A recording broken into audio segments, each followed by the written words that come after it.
सतगुरु की साजी निवाजी प्यारी सास संगत जी, प्यार और सत्कार से कहना धन निरंकार जी। सास संगत जी, सतगुरु माता सुदीक्षा सविंदर हरदेव जी महाराज की कृपा से हम इस समय का भरपूर आनंद उठा रहे हैं। संगत जी, जितना भी हम सतगुरु का शुक्राना करें उतना ही कम है। कहते हैं हर हाल में दाता का जो शुक्र मनाते हैं उनके घर खुशियों की होती बरसाते हैं। शुक्र दातिया तेरा शुक्र दातिया, पाइयां तेरे दारे आके रहमता हजारा, दिने राती दाता तेरा शुक्र गुजारा। सच्चे पातशाह, हम हर पल आप जी का शुक्राना ही करते रहें। जब हम शुक्राना करते हैं तो जीवन में खुशियाँ ही खुशियाँ आती हैं। हम कभी भी गिले शिकवे ना करें। संपूर्ण हरदेव वाणी में भी सतगुरु बाबा हरदेव सिंह जी महाराज ने हमें समझाया है, शुक्र किए जा तू मालिक का, शुक्राना ही भक्ति है, गिले शिकवे अपने लब पर ना लाना ही भक्ति है। जिसको शुक्राना करना आ गया उसको जिंदगी में जीने का आनंद आ गया, उसको इस ब्रह्म ज्ञान की समझ आ गई है। हाँ संगत जी, परम ममतामयी निरंकारी राजमाता जी ने अपने विचारों द्वारा हमें समझाया है कि भगत हमेशा ही सतगुरु के ऊपर अपना विश्वास रखकर, भरोसा रखकर अपने जीवन को आगे से आगे बढ़ाते चले जाते हैं। आगे आगे ही कदम बढ़ाना है, पीछे नहीं रखना है। यही भावना संतों महापुरुषों की होती है और जो इस भावना को लेकर चलता है उसके सभी कार्य रास हो जाते हैं। जैसे हम पढ़ते भी हैं, सुनते भी हैं, संतान दे कारज आप खलोया, हर काम करावण आया राम। सतगुरु उनके सभी काम सिद्ध कर देता है। हमने अपने अंदर ही देखना है कि हमारा गुरु के ऊपर कितना विश्वास है। कहीं हम जुबान से ही गुरु का सिमरन तो नहीं कर रहे हैं। क्या हमारे दिल में भी गुरु समाया हुआ है कि नहीं? क्या ये हमारे रोम रोम में भी है या केवल जुबान तक ही सीमित है? हमने हमेशा अपने दिल में झांक कर देखना है, क्योंकि हमारा दिल साथ साथ गवाही देता चला जाता है। जब हम प्रेम में होते हैं तब भी दिल गवाही देता है, और जब हमारे अंदर कोई नफ़रत, कोई घृणा आ जाती है तब भी मन ने ही साथ साथ चलना होता है। यह मन बहुत चालाक होता है, इसलिए इसे बंदर भी कहा गया है। आपने देखा होगा कि बंदर कभी आराम से नहीं बैठता, कभी इधर भागता है, कभी उधर भागता है, कभी पेड़ पर चढ़ जाता है, कभी दीवार पर चढ़ जाता है। लेकिन वही बंदर जब नचाने वाले के हाथ में आ जाता है तो जैसे वह नचाता है वैसे ही बंदर नाचता है। अगर मदारी बंदर के सिर पर कोई डंडा रख दे तो उसे भी कंधों पर लेकर चलता है, और यदि कोई मदारी बंदर के सिर पर कोई गठरी रख दे तब भी वह उसे ही उठाए रखता है। मदारी को पता है कि उसने आराम से नहीं बैठना, इसको किसी न किसी काम में लगाए रखना है। इसी तरह मन की अवस्था है, यह कभी तो बहुत सज्जन बन जाता है और कभी बहुत बड़ा दुश्मन बन जाता है। आप सभी मन की अवस्थाएं जानते हो, क्योंकि यह मन सबके अंदर बैठा हुआ है। जब यह मन प्रेम के अंतर्गत होता है और यदि कोई हमें ऐसी बात भी कह जाए जो हमें अच्छी नहीं लगती, तब भी हम हंसी खुशी उस बात को मान लेते हैं। और यदि हमारे दिल में किसी के प्रति रंजिश हो, कोई बुरी भावना हो, तो वह कोई अच्छी बात भी कहे तो वह भी हमें अच्छी नहीं लगती। जैसे पंजाबी की कहावत भी है, भांदी दा सब कुछ भावे, ना भांदी दा कुछ ना भावे। कहते हैं जो गुरु वाले होते हैं, जिनके सिर पर गुरु का हाथ होता है, वे कभी भी मन के पीछे नहीं चलते, बल्कि मन को अपने पीछे चला लेते हैं। संतों की ये बड़ाई होती है कि वे मन को वश में कर लेते हैं। इस मन की अवस्था को आप जानते हैं कि ये कभी ना खुद टिक कर बैठता है, ना किसी को बैठने देता है। इसलिए तो भगत प्रार्थनाएं करते हैं कि हे प्रभु, प्रभु रंग दे नाम के रंग में काया, रंग न ले इस चंचल मन को, अपने ही रंग में माया।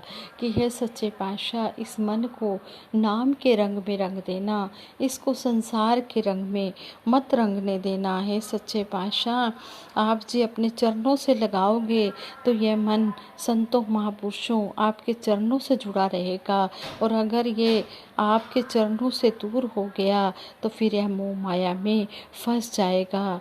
इसलिए हे प्रभु, ऐसे संतों का मिलन हो जिनके मिलने से आप जी का नाम हमें याद रहे।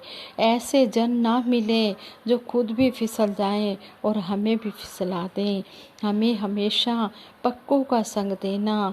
कहते हैं कि जब पक्कों का संग मिलता है तो फिर कोई डुलायमान नहीं कर सकता। कहते हैं कि यदि घर में या सड़क में कहीं चिकनाई हो तो वहाँ गिरने की, फिसलने की संभावना हो जाती है। चाहे हम घर में गिरें या बाहर गिर जाएं, गिरना तो गिरना ही है। इसी तरह यह दुनिया भी चिकनाई की तरह ही होती है, इसमें पल पल फिसलने का डर रहता है। लेकिन जो सतगुरु को अपना आधार मान लेते हैं, आसरा मान लेते हैं, गुरु उनको फिसलने से बचा लेता है। लेकिन हमारा सतगुरु पर विश्वास पूरा हो। जिस समय ये मन फिसल जाए, गिरावट की तरफ चला जाए, तो कई बार शिष्य सोचता है कि गुरु ने बचाया क्यों नहीं। यदि शिष्य का अपना विश्वास ही पूरा नहीं है तो फिर गुरु क्या कर सकता है। साथ संगत जी, आपने देखा होगा कि यदि हम हाथ में बांस ले लें, उसमें कितनी भी फूंके मारते रहें, वह हवा एक तरफ से दूसरी तरफ नहीं जा सकती, क्योंकि उसमें गांठ पड़ी होती है। इसी तरह हमारे कर्म ऐसे होते हैं जो हमें गुरु से दूर ले जाते हैं। इसलिए संत महात्मा हर समय सतगुरु निरंकार से यही अरदास करते हैं कि सच्चे पातशाह, यदि तू हमारी ज़िंदगी में आया है तो इस ज़िंदगी में हमेशा बने रहना, क्योंकि ये मनुष्य जीवन बार बार नहीं मिलता है। कई जन्मां ਦੇ ਬਾਅਦ चोला पाया, वेखी इसनू दाग ना लाए। ना जाने कितने जन्मों के बाद ये इंसानी जन्म मिला है, कहीं इसको कोई दाग ना लग जाए, इसकी हमें संभाल करनी है। श्री गुरु गोबिंद सिंह जी महाराज के समय उन 40 शिष्यों का नाम भी आप सुनते हो। जब युद्ध हो रहा था तो वह जो शिष्य थे डर गए और गुरु को लिख कर दे दिया कि आज से ना हम आपके शिष्य हैं और ना ही आप हमारे गुरु हैं। जब वे घर आए तो उनकी पत्नियों ने कहा कि आप क्यों चले आए हो, इस समय तो गुरु साहिब को आपकी ज़रूरत थी। तो उन्होंने कहा कि हम तो लिख कर दे आए हैं कि ना तू हमारा गुरु है, ना हम तेरे शिष्य हैं। यह सुनकर उनकी औरतों को गुस्सा आ गया और वे कहने लगी कि आप लोग कायर हो, मौत से डर गए हो, आप घर बैठो, हम जाएंगे, यही तो समय है गुरु के लिए मर मिटने का। यह सुनकर सभी 40 के 40 सिख वापस चले गए और शहीद हो गए। गुरु साहिब ने जब उनको देखा तो किसी को कहा कि ये मेरा 10 हजारी शिष्य है, ये मेरा 20 हजारी शिष्य है। उनके सरदार को महासिंह के अभी अंतिम श्वास बाकी थे। उसने श्री गुरु साहिब से कहा गुरु साहिब ने उससे कहा कि मांगो, क्या मांगते हो। जो उनके सरदार महा सिंह जी के अभी अंतिम श्वास बाकी थे, गुरु साहिब जी ने, श्री गुरु गोबिंद सिंह जी महाराज ने उसको कहा कि मांगो, क्या मांगते हो। तब हाथ जोड़कर महा सिंह जी ने कहा, हे दातार, हे सच्चे पातशाह, वह चिट्ठी फाड़ दो जो हम लिख कर दे गए थे। इतिहास गवाह है कि सतगुरु ने वो चिट्ठी तो फाड़ दी, लेकिन आज तक भी उनके नाम के साथ वह बेदावे की बात चली ही आ रही है। जैसे कोई कपड़ा फट जाता है, हम उस पर किसी और कपड़े की टाकी लगा देते हैं। हमारा शरीर तो ढका जाता है, लेकिन वह टाकी नजर आती है। जो इन बातों को अपने दिल में बसा लेता है, वह कभी भी डुलायमान नहीं होता।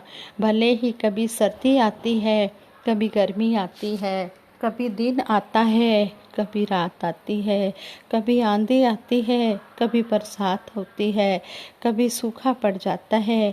भाव यह, मौसम और ऋतुएं तो बदलती रहती हैं, लेकिन भगत इनके साथ कभी भी नहीं बदलते।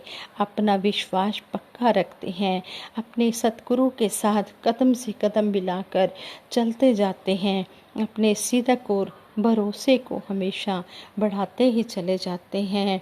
जैसे अब कोविड-19 पीरियड का समय है, इसमें भी सतगुरु माता सुदीक्षा जी महाराज के जो भी समय समय पर हमें आदेश उपदेश मिल रहे हैं, हम उसी के अनुसार चल रहे हैं। सतगुरु जिस तरह भी हमें चलाना चाहता है, अगर हम उसी तरह चल रहे हैं तो हमारे जीवन में खुशियाँ ही खुशियाँ हैं। कहते हैं देश काल ते समय मुताबिक सतगुरु जिवें चलांदा ਏ, हुक्म अदा सिर मत्थे तर के गुरसिख चलता जाता है। देश समय के अनुसार जिस तरह भी सतगुरु चलाता है, अगर गुरसिख सिर माथे पे रखकर उस वचन को मानता चला जाता है तो फिर उसको खुशियाँ मिलनी स्वाभाविक ही हैं। इसलिए सच्चे पातशाह के हम ये भी विचार सुनते हैं कि जैसे भी हो परिस्थिति, रहे एक सी मनोस्थिति। हमारा जो मन है ये एक रस रहना चाहिए। जैसे भी हालात हो, चाहे सुख हो चाहे दुख हो, हमने कभी भी डोलना नहीं है। मेरा डोले ना इतबार, बख्शो शरता भक्ति प्यार, करा मैं संतां दा सत्कार। साथ संगत जी, गुरु की कृपा से ही सत्संग में बोला जा सकता है। यदि इंसान कहे कि मैं कुछ बोल सकता हूँ, लिख सकता हूँ, तो इंसान अपने आप कुछ नहीं कर सकता। यह निरंकार हाथों को ताकत दे तब ही लिखा जा सकता है, जुबान को शक्ति दे तब ही बोला जा सकता है, पाँव को ताकत दे तब ही चला जा सकता है। भगत का अपने सतगुरु पर कितना विश्वास होता है, उसके लिए महात्मा अक्सर यह उदाहरण भी देते हैं कि एक बार घोड़े के ऊपर कोई सवार जा रहा था। किसी ने उससे पूछा कि आपके घोड़े की कितनी टांगें हैं, तो वह उसी समय घोड़े से नीचे उतरा और गिनना शुरू कर दिया, 1 2 3 4। पूछने वाले ने कहा कि आप कितने वर्षों से सवारी कर रहे हो। घोड़े वाले ने उत्तर दिया, कई वर्षों से। पूछने वाले ने फिर कहा, अभी तक आपको इतना भी नहीं पता चला कि घोड़े की कितनी टांगें होती हैं। घोड़े वाले ने कहा कि मेरे साहिब का क्या भरोसा, 4 की 3 भी कर सकता है, 4 की 5 भी कर सकता है। भगत का ऐसा ही विश्वास होता है, वह एक एक कदम सतगुरु के सहारे चलता है। हमने विश्वास की यह पुरातन कथाएं केवल सुनते ही नहीं रहना, इनको अपने दिल में भी बसाना है। इसी तरह कहते हैं, एक गुरसिख जो लंगर के लिए जंगल से लकड़ियां लेकर आता था और लंगर में झूठी थालियों में जो प्रसाद बच जाता था वही इकट्ठा करके खा जाता था। एक दिन गुरु साहिब ने वहाँ से गुजरते हुए उसे इस तरह खाते हुए देखा। गुरु साहिब ने पूछा, सुना भाई महात्मा प्रसाद छक रहे हो? गुरसिख कहने लगा कि महाराज, मैं तो यह झूठ इकट्ठी करके खा रहा हूँ, लंगर के लिए लकड़ी लेकर आया था और सोचा कि लंगर खा लूँ। गुरु साहिब ने कहा कि तूने जितनी सेवा की वह तो लंगर खा लिया, फिर तेरी सेवा क्या हुई।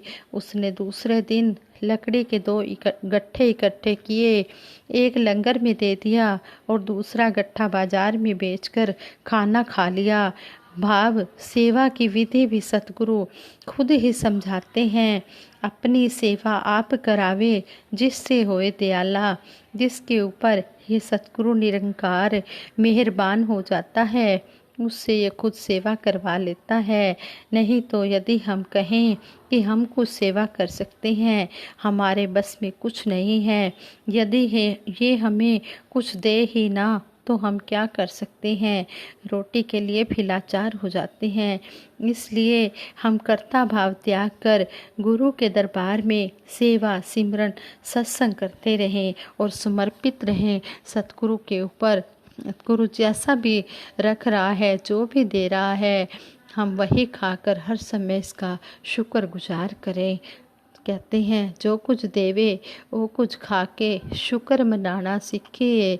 जिस रंग रखे उस रंग रह के प्रेम निभाना सीखिए। संगत जी, हम सतगुरु के अति शुक्रगुजार हैं और सतगुरु से यही अरदास करते हैं, सच्चे पातशाह जिस तरह भी आप चाहते हो, जो भी आप समय में पर शिक्षाएँ दे रहे हो, इन शिक्षाओं पर हम चलते चले जाएं, इनको कर्म रूप में ढाल कर अपना लोक सुखी और परलोक सुहेला करें। बोलां दे नक्शियां ते अमलां दा रंग भर दे, जीवन गुजारा तेरे संतां तो डरते डरते। साथ संगत जी, ये विचार करते हुए दासी से कई प्रकार की गलतियां हुई होंगी, आप जी क्षमा कर देना। दासी सिमरन कराएगी, सभी मिलकर सिमरन में साथ देना। तू ही निरंकार मैं तेरी शरण हाँ, मैनू बख्श लो। तू ही निरंकार मैं तेरी शरण हाँ, मैनू बख्श लो। तू ही निरंकार मैं तेरी शरण हाँ, मैनू बख्श लो। बोलिए सतगुरु माता सुदीक्षा सविंदर हरदेव जी महाराज की जय। निरंकारी राजमाता गुरु बचन अवतार की जय। साथ संगत जी बड़े प्यार से कहना धन निरंकार जी।